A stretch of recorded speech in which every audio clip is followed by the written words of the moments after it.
कहानी की शुरुआत होती है एक नौजवान लड़के जूनवू से, जो अपने कमरे में बैठकर वीडियो गेम खेल रहा था और उसकी लाइव स्ट्रीम भी चल रही थी।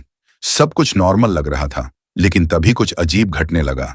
अचानक उसके चैट बॉक्स में लोग बार बार एक ही बात लिखने लगे, भागो, अभी निकलो। जूनवू को पहले लगा ये सब सिर्फ उसके फैंस का कोई प्रैंक है, लेकिन तभी उसके फोन पर एक सरकारी आपातकालीन चेतावनी आई और ठीक उसी वक्त बाहर से तेज धमाके की आवाज आई। उसके बाद चीख पुकार शुरू हो गई। कंफ्यूज होकर जूनवू बालकनी में गया और जैसे ही उसने बाहर झांका, उसके होश उड़ गए। पूरा इलाका अफरा तफरी में था। लोग इधर उधर जान बचाकर भाग रहे थे, कुछ बिल्डिंग्स से कूद रहे थे, कोई चिल्ला रहा था। एक फायर ट्रक सड़क पर बेकाबू होकर टकरा गया और तभी उसकी नजर पड़ी। एक इंसान दूसरे इंसान को जानवरों की तरह काट रहा था। जूनवू समझ ही नहीं पा रहा था कि ये हो क्या रहा है। तभी एक मां अपनी छोटी बच्ची को बचाने के लिए हाथ में चाकू लेकर भागी, लेकिन जैसे ही उसने बेटी को पकड़ा, उसकी वही बेटी अचानक उस पर टूट पड़ी और उसे ही काटने लगी। जूनवू की रूह तक कांप गई। उसे समझ नहीं आ रहा था कि अब क्या किया जाए। तभी उसके फ्लैट के दरवाजे पर जोर जोर से कोई दस्तक देने लगा। उसने धीरे से झांक कर देखा तो बाहर सब शांत लग रहा था। थोड़ी हिम्मत करके उसने दरवाजा खोला और तभी एक आदमी तेजी से अंदर घुस आया। ये उसका पड़ोसी सांगचुल था, जिससे उसकी ज्यादा बनती नहीं थी।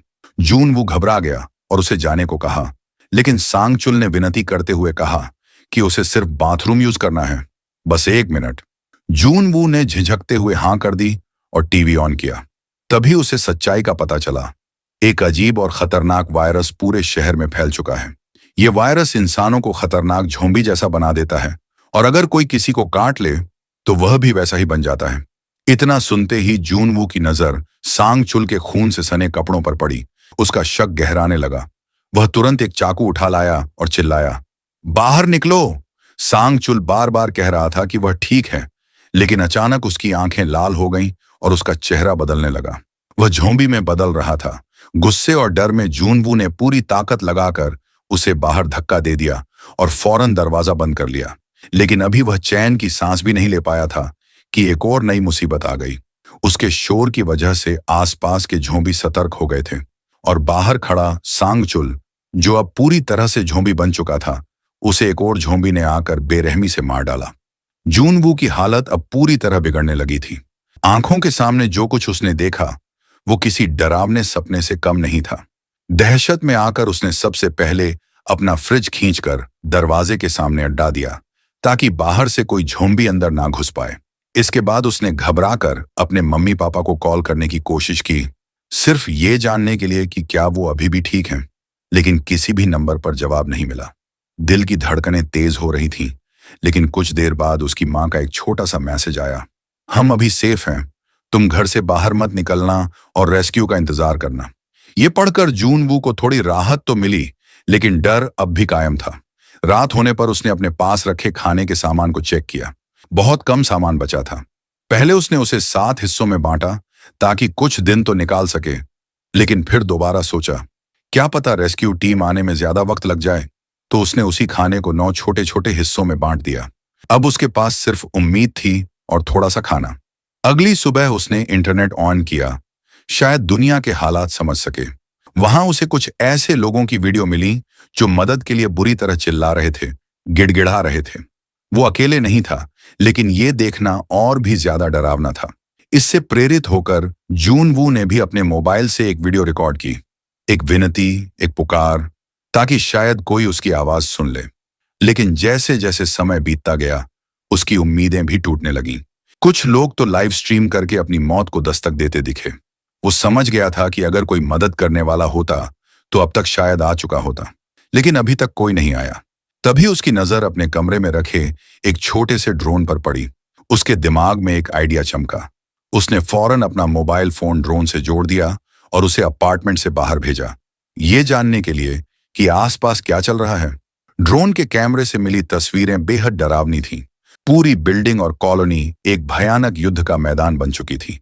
हर तरफ खून, चीखें और झोंबी ही झोंबी। कोई इंसान जिंदा दिखाई ही नहीं दे रहा था। ऐसा लग रहा था जैसे अब कोई उम्मीद बाकी नहीं बची। थक हार कर खुद को थोड़ा सामान्य करने के लिए जूनवू ने फिर से अपना गेम शुरू करने की कोशिश की, जो वो पहले खेल रहा था। लेकिन जैसे ही उसने लॉगिन किया, स्क्रीन पर लिखा आया, सर्वर डिस्कनेक्टेड। लगता था जैसे इंटरनेट भी अब जवाब देने लगा था। शायद बाहर फैले ज़ॉम्बी अटैक ने सर्वर सिस्टम को भी बर्बाद करना शुरू कर दिया था। गेम नहीं चला, वीडियो नहीं खुले, तो जूनबू ने सोचा कि थोड़ा सो ही लिया जाए। लेकिन जैसे ही रात के करीब 2:30 हुए, अचानक नीचे से आती कुछ अजीब आवाजों से उसकी नींद टूट गई। थोड़ी चिंता और उत्सुकता के साथ वह खिड़की के पास गया और नीचे झांका। तभी उसके कानों के पास से एक गोली सनसनाती हुई निकली। वो एक पल के लिए दहशत में आ गया, लेकिन फिर उसने जो देखा वो और भी चौंकाने वाला था। एक महिला पुलिस अफसर अकेले ही ज़ॉम्बी के झुंड से लड़ रही थी। वो अफसर बहादुर थी, डर से बेखबर, गोलियों से ज़ॉम्बी को गिरा रही थी। लेकिन हर गोली की आवाज दूसरे ज़ॉम्बी को अपनी तरफ खींच रही थी और अब उसकी राइफल की गोलियां खत्म हो चुकी थीं। जैसे ही उसने रीलोड करने की कोशिश की, एक ज़ॉम्बी ने उस पर हमला कर दिया और उसे जमीन पर गिरा दिया। वो अफसर अब चारों तरफ से घिर चुकी थी। ज़ॉम्बी उस पर टूट पड़े थे। हार मानते हुए उसने अपनी गन उठाई और अपने ही सिर पर रख ली। शायद अब वो खुद को खत्म करने जा रही थी, लेकिन उसे ये करने का मौका भी नहीं मिला। 2 ज़ॉम्बी ने उसके हाथ पकड़ लिए और घसीटते हुए उसे बिल्डिंग की पार्किंग की तरफ ले गए। वहां पहले से ही और भी कई ज़ॉम्बी छिपे हुए थे। ये मंजर देखकर जूनवू की आंखें भर आईं।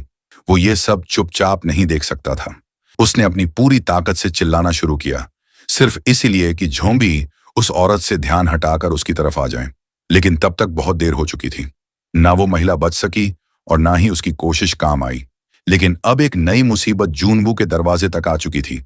अचानक एक जोरदार धमाके की आवाज आई। दरवाजे के पीछे लगाया गया फ्रिज जोर से हिला। किसी ने बाहर से उसे लात मारी थी। वो कोई और नहीं, वही भयानक ज़ॉम्बी था जिसने उसके पड़ोसी सांगचुल को मार डाला था। अब वो सीधे जूनवू की तरफ आ रहा था। जूनवू ने डर के मारे तुरंत फ्रिज को दोबारा दरवाजे पर धकेलने की कोशिश की, लेकिन वो ज़ॉम्बी इतना ताकतवर था कि वो किसी भी पल दरवाजा तोड़ सकता था। इसी बीच जूनवू के दिमाग में एक आइडिया आया। ये ज़ॉम्बी स्मार्ट नहीं है, लेकिन मैं हूं।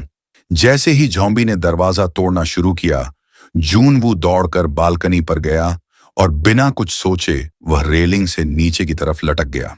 ज़ॉम्बी ने उसे पीछा करते हुए छलांग मारी, लेकिन वह सीधे ऊंची बिल्डिंग से नीचे गिर गया। जूनवू मुश्किल से बालकनी की ग्रिल पकड़ पाया, लेकिन किसी तरह अपना संतुलन बनाते हुए वापस ऊपर चढ़ गया। एक बार फिर वो मौत के मुंह से बाल बाल बच निकला। लेकिन अब वो जानता था कि ऐसे और मौके आते रहे तो ज्यादा दिन जिंदा रह पाना आसान नहीं होगा। जूनवू ने जैसे ही नीचे झांका, उसका दिल टूटकर बिखर गया। जिसे वो बचाना चाहता था, वो बहादुर महिला पुलिस अफसर, अब खुद एक ज़ॉम्बी बन चुकी थी। उसे देखकर लग रहा था जैसे इंसानियत ने हार मान ली हो। अब जूनवू पूरी तरह टूट चुका था। उसने अपना दरवाजा और भी कसकर बंद कर लिया, जैसे खुद को इस डरावनी दुनिया से पूरी तरह अलग करना चाहता हो।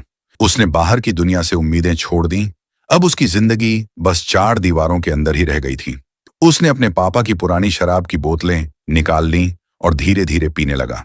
भूख लगी तो इंस्टेंट नूडल्स खा लिए, थक गया तो सो गया, और जब मन टूटता तो चुपचाप रो लिया। एक अजीब सा सन्नाटा उसके जीवन का हिस्सा बन चुका था। लेकिन यह सन्नाटा ज्यादा दिन नहीं टिक सका। धीरे धीरे उसके पास खाने पीने का सामान भी खत्म होने लगा।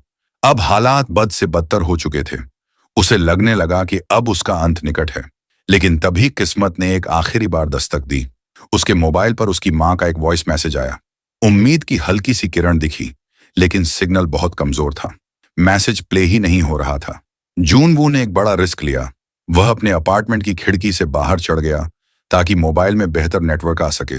जैसे तैसे उसने सिग्नल पकड़ लिया, लेकिन जो उसने उस मैसेज में सुना, उसने उसकी आत्मा तक को झकझोर दिया। मैसेज में उसकी मम्मी और पापा की दर्द भरी चीखें थीं। ज़ॉम्बीज़ ने उन पर हमला कर दिया था। जूनवू बस सुनता रहा, बेबस, लाचार। अब उसके पास कोई नहीं बचा था। माँ बाप की मौत की खबर ने उसे भीतर तक तोड़ दिया। उसे लगा कि अब जीने का कोई मतलब नहीं रहा। लेकिन उसने हार मानने की बजाय अपने भीतर का दर्द बाहर निकालने का फैसला किया। वह गुस्से और गम से भरा हुआ था। उसने दरवाजा खोला और सामने दिखे ज़ॉम्बी पर हमला कर दिया। जानबूझकर बहुत शोर मचाया ताकि और ज़ॉम्बी उसकी तरफ आकर्षित हो जाएं। लेकिन जब कोई रिएक्शन नहीं आया तो उसने डरते डरते एक कदम बाहर रखा। जैसे ही वह बाहर निकला, सामने से ज़ॉम्बी का एक बड़ा झुंड उसकी तरफ दौड़ता हुआ आ गया। जूनवू तैयार तो था, लेकिन अंदर से बेहद डरा हुआ। वो दौड़ पड़ा, पागलों की तरह।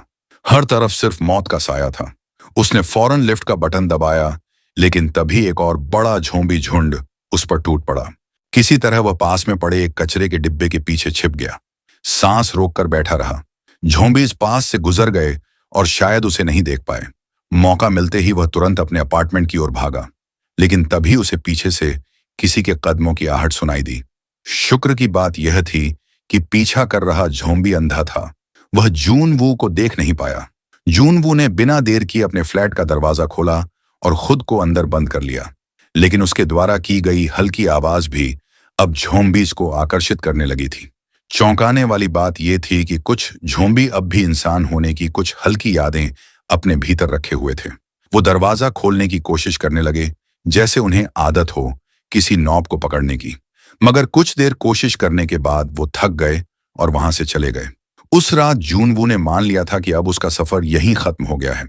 माता पिता की मौत, अकेलापन, भूख, डर, इन सब ने उसे अंदर से खोखला कर दिया था।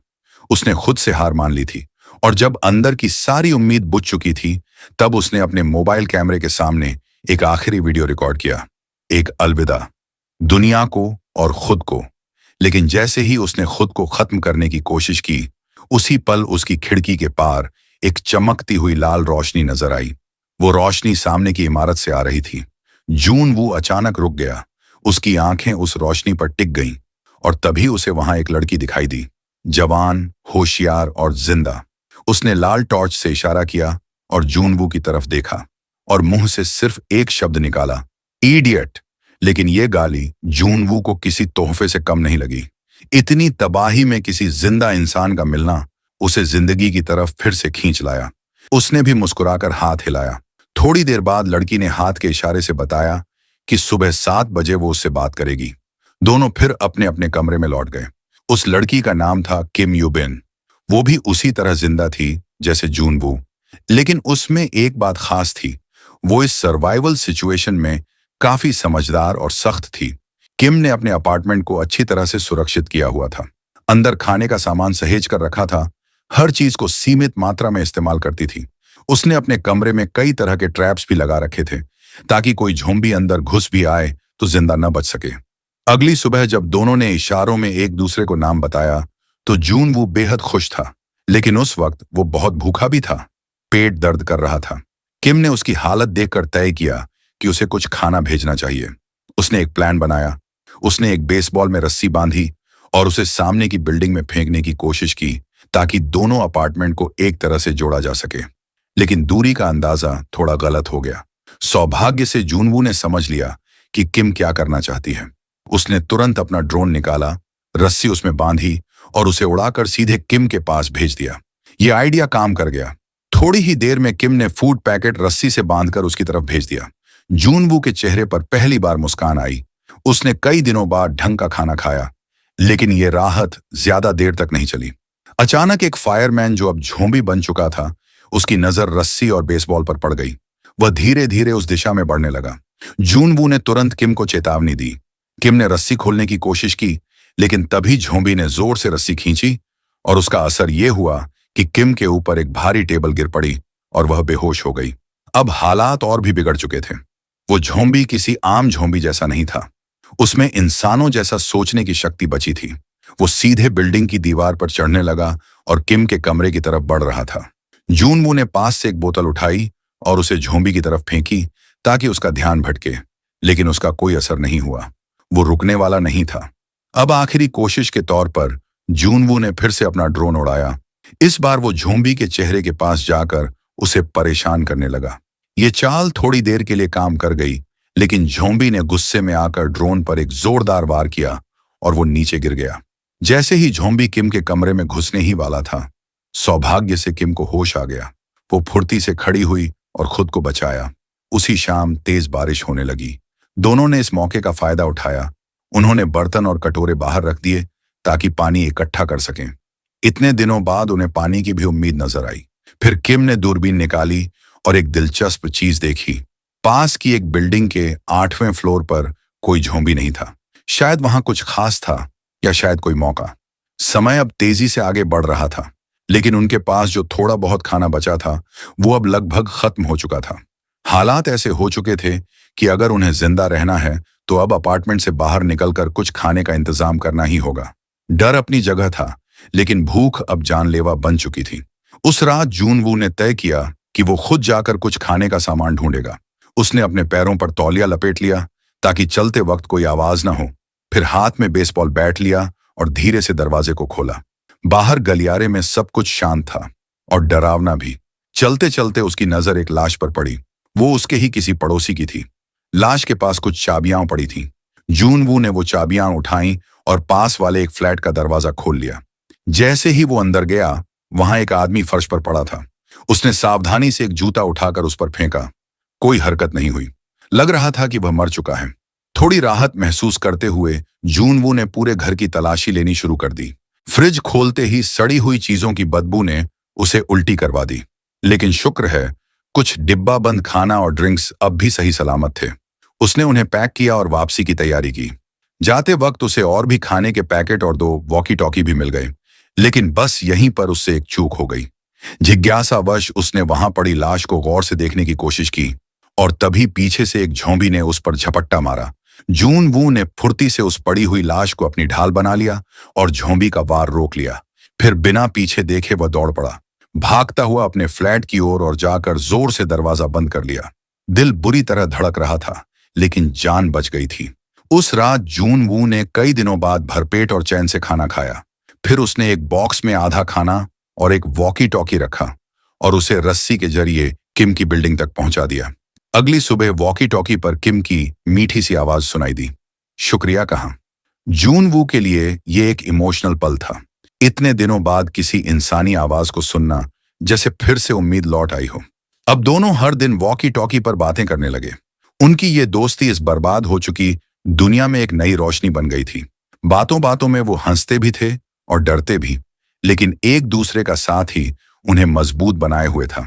इसी दौरान एक शाम जब वे आराम से बातें कर रहे थे, तभी उन्होंने एक अजीब सी आवाज सुनी, जैसे बाहर बारिश हो रही हो।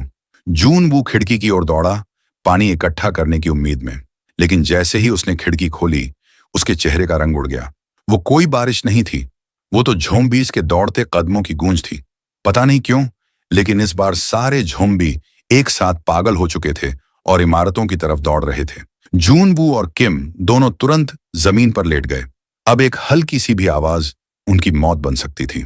किम ने अपने पास रखा एक एक्स उठाया, लेकिन गलती से उसके हाथ से एक शेल्फ टकरा गया और वह जोर से गिर गया। आवाज सुनते ही झोंबीज का ध्यान उसकी ओर चला गया। वो धीरे धीरे उसके अपार्टमेंट की ओर बढ़ने लगे। किम बुरी तरह घबरा गई। दरवाजे के पास कदमों की आहट सुनाई देने लगी। तभी जूनवू ने तुरंत वॉकी टॉकी पर उससे उसका अपार्टमेंट नंबर पूछा। जैसे ही झोंबी उसके दरवाजे तक पहुंचे, ठीक उसी समय पास वाले फ्लैट में एक मोबाइल की रिंगटोन बजने लगी। झोंबीज उस तरफ मुड़ गए, कंफ्यूज हो गए, और तभी सच्चाई सामने आई। जूनवू ने बड़ी चालाकी से किम के पड़ोसी के मोबाइल नंबर पर कॉल किया था ताकि ज़ॉम्बीज का ध्यान भटका सके। उसकी तेज सूझबूझ ने किम की जान बचा ली। अब हालात पूरी तरह हाथ से निकल चुके थे। जूनवू और किम जिस फ्लोर पर रह रहे थे, वहां ज़ॉम्बीज का कब्जा हो चुका था। ऊपर से उनका खाना भी लगभग खत्म हो गया था। अब यहां रहना सीधा मौत को गले लगाने जैसा था। दोनों ने मिलकर एक प्लान बनाया। वो अब उस फ्लोर पर शिफ्ट होंगे जिसे किम पहले ही ज़ॉम्बी फ्री स्काउट कर चुकी थी। किम ने अपने अपार्टमेंट से रस्सी नीचे की तरफ मजबूती से बांधी। जूनवू ने कहा कि वो पहले जाएगा, लेकिन किम ने कुछ भी सुने बिना किसी झिझक के सीधे अपने अपार्टमेंट से छलांग लगा दी। जैसे ही वो नीचे उतरी, चारों तरफ से ज़ॉम्बीज उस पर टूट पड़े। लेकिन किम तैयार थी। उसने तुरंत अपनी क्लाइंबिंग पिक निकाली और ज़ॉम्बीज को चीरती हुई आगे बढ़ने लगी। ऊपर से यह सब देख जूनवू दंग रह गया। लेकिन अगले ही पल एक ज़ॉम्बी ने किम को पीछे से धक्का दे दिया और वो गिर पड़ी। उसी वक्त जूनवू भी नीचे कूद आया और उस ज़ॉम्बी पर वार कर दिया। उसने किम को खींचते हुए सीढ़ियों के रास्ते अंदर ले आया और दोनों ने मिलकर कांच का दरवाजा बंद कर दिया। ज़ॉम्बीज का झुंड ठीक पीछे था और दरवाजा अब टूटने ही वाला था। ऐसे में उन्होंने तुरंत लिफ्ट में छलांग लगा दी। किस्मत से लिफ्ट में बैकअप पावर अब भी चालू थी। लिफ्ट उन्हें सीधे उस 8वें फ्लोर पर ले गई जिसे उन्होंने पहले से ही स्काउट कर रखा था। वहां ज्यादा खतरा नहीं था। फ्लोर पर पहुंचते ही दोनों ने एक एक करके सभी दरवाजे चेक करने शुरू कर दिए ताकि कोई सेफ रूम मिल जाए। लेकिन तभी बरामदे में उन्हें एक अकेला ज़ॉम्बी दिखाई दिया। जूनवू ने सोचा कि अकेला है तो इससे निपट लिया जाएगा, लेकिन जैसे ही वह आगे बढ़ा, स्टेयरवेल से पूरी ज़ॉम्बी की भीड़ अंदर घुस आई। अब हालात एकदम बेकाबू हो चुके थे। किम दरवाजे खोलने की कोशिश में लग गई, जबकि जूनवू एक गेट तोड़कर ज़ॉम्बीज का रास्ता रोकने लगा। तभी अचानक एक दरवाजा खुला और एक हाथ बाहर आया। उसने किम को अंदर खींच लिया। कुछ ही सेकंड में एक स्मोक ग्रेनेड हॉलवे में फेंका गया और एक रहस्यमय आदमी सामने आया। उसने जूनवू को भी अंदर खींच लिया। फिलहाल दोनों सुरक्षित थे, लेकिन किम अब भी सतर्क थी, क्योंकि उसे याद था कि यह फ्लोर तो पूरी तरह खाली था। तो यह आदमी यहां कैसे? वह आदमी पानी लेकर आया और बोला, घबराओ मत, मैं तुम्हारी हालत समझ सकता हूं। वह खुद भी थका हुआ लग रहा था। जब उसने पानी एक ही घूंट में पी लिया, तब जाकर जूनवू और किम ने भी धीरे धीरे पीना शुरू किया। वह आदमी काफी फ्रेंडली लग रहा था। फिर उसने खाने का सामान निकाला। दोनों इतने भूखे थे कि खाना देखकर जैसे टूट पड़े। आदमी ने कहा, आराम से खाओ, मैंने रेडियो पर सुना है कि रेस्क्यू टीम रास्ते में है। ये सुनते ही जूनवू और किम की आंखों में उम्मीद की चमक लौट आई। इतने दिनों के बाद उन्हें पहली बार लगा कि शायद सच में अब वो बच सकते हैं। लेकिन तभी किम को कुछ अजीब लगा। उसने कमरे के चारों तरफ नजर दौड़ाई। दीवारों पर कुछ फैमिली फोटो थीं, लेकिन उनमें से कोई भी उस आदमी से मेल नहीं खाता था। वो उलझन में पड़ गई और तभी जूनवू अचानक उसकी बगल में बेहोश होकर गिर गया। किम घबरा गई, लेकिन अब उसकी भी नजरें धुंधली होने लगी थीं और कुछ सेकंड में वह भी फर्श पर गिर पड़ी। उस रहस्यमयी आदमी का असली चेहरा अब सामने आने वाला था। जैसे ही किम होश में आई, उसने खुद को एक अजीब से कमरे में पाया। उसकी आंखों के सामने एक महिला थी जो किसी जंजीर से बंधी हुई थी। उसकी आंखें लाल थीं और उसके शरीर से अजीब हरकतें हो रही थीं। तभी उसे एहसास हुआ, ये कोई और नहीं, उस आदमी की पत्नी थी, लेकिन अब वो पूरी तरह ज़ॉम्बी बन चुकी थी। वो आदमी अपनी पत्नी को किसी भी हाल में खोना नहीं चाहता था, इसलिए जब वो ज़ॉम्बी बन गई, तब भी उसने उसे अपने पास ही रखा और उसकी भूख मिटाने के लिए वो चुपचाप दूसरे बचे हुए लोगों को लाकर उसे खिला देता था। इस बिल्डिंग की जो पुरानी फैमिली थी, वो सब अब इस खौफनाक भूख का हिस्सा बन चुकी थी। किम के सामने अब असली खतरा था, सिर्फ ज़ॉम्बी नहीं बल्कि इंसानी पागलपन। वो आदमी बाहर से धीरे धीरे रस्सी ढीली करने लगा, जिससे ज़ॉम्बी पत्नी बंधी थी। किम की चीख सुनाई दी, लेकिन उसके पास भागने की जगह नहीं थी। डर से कांपती हुई वो पीछे हटने लगी। उसी पल जूनवू की भी आंख खुल गई। हालात समझते ही उसने लड़खड़ाते हुए खुद को उठाया और बंदूक लेकर उस आदमी पर तान दी। पर वो आदमी बिल्कुल शांत था, मानो उसने हार मान ली हो। उसकी आंखों में सिर्फ थकावट थी। जूनवू ने आगे बढ़कर रस्सी पकड़ने की कोशिश की, लेकिन ज़ॉम्बी इतनी ताकतवर थी कि वो काबू में नहीं आई। रस्सी उसके हाथ से फिसल गई और खतरा और पास आ गया। वो दरवाजे तक भागा, लेकिन दरवाजा अंदर से लॉक था। अगले ही पल कमरे में एक दर्दनाक चीख गूंजी और फिर एकदम सन्नाटा। क्या अब सब खत्म हो गया था? लेकिन हकीकत कुछ और थी। किम ने होशियारी दिखाई थी। उसने ज़ॉम्बी के मुंह पर तकिया रखकर अपने आप को बचा लिया था। लेकिन आदमी अब भी उस ज़ॉम्बी औरत को वैसे ही प्यार से देख रहा था, जैसे पहले देखा करता था। किम ये सब और बर्दाश्त नहीं कर सकी। उसने बंदूक उठाई और दोनों को वहीं खत्म कर दिया। लेकिन उस एक गोली की आवाज ने इमारत के हर ज़ॉम्बी को जगा दिया। चारों तरफ से राक्षसी भीड़ दरवाजे तोड़ने लगी। अब उनके पास सिर्फ दो रास्ते थे, या तो लड़ो या फिर मरने के लिए तैयार हो जाओ। किम और जूनवू ने एक दूसरे को देखा, हल्की सी मुस्कान दी और हथियार उठा लिए। मगर तभी एक तेज आवाज आई, किसी हेलीकॉप्टर की। वे भागकर खिड़की की तरफ गए और आंखों में उम्मीद की चमक दौड़ पड़ी। सचमुच रेस्क्यू हेलीकॉप्टर आ चुका था। दोनों हिम्मत जुटाकर दौड़े, ज़ॉम्बीज को चकमा देते हुए छत तक पहुंचे। जूनवू ने रास्ते में पड़ी साइकिल ज़ॉम्बीज की भीड़ के बीच फेंक दी ताकि वे रुक जाएं। ऊपर पहुंचते ही उन्होंने दरवाजा बंद कर दिया, पर ज़ॉम्बी तो दरवाजे को तोड़ ही रहे थे। इसी बीच हेलीकॉप्टर ने उन्हें देख लिया और चारों ओर फायरिंग शुरू कर दी। आखिरकार दोनों को बचा लिया गया। रेस्क्यू के बाद रेडियो टॉवर भी फिर से चालू हो गया। अब बचे हुए दूसरे लोग भी SOS सिग्नल भेजने लगे, क्योंकि जब तक इंसान जिंदा है, उम्मीद कभी नहीं मरती। इसी के साथ ये थ्रिल और सर्वाइवल से भरी कहानी यहीं खत्म होती है। अगर आपको ये वीडियो पसंद आया हो तो एक प्यारा सा लाइक ठोक देना, चैनल को सब्सक्राइब जरूर करना और कमेंट में बताना कि आपको कहानी कैसी लगी।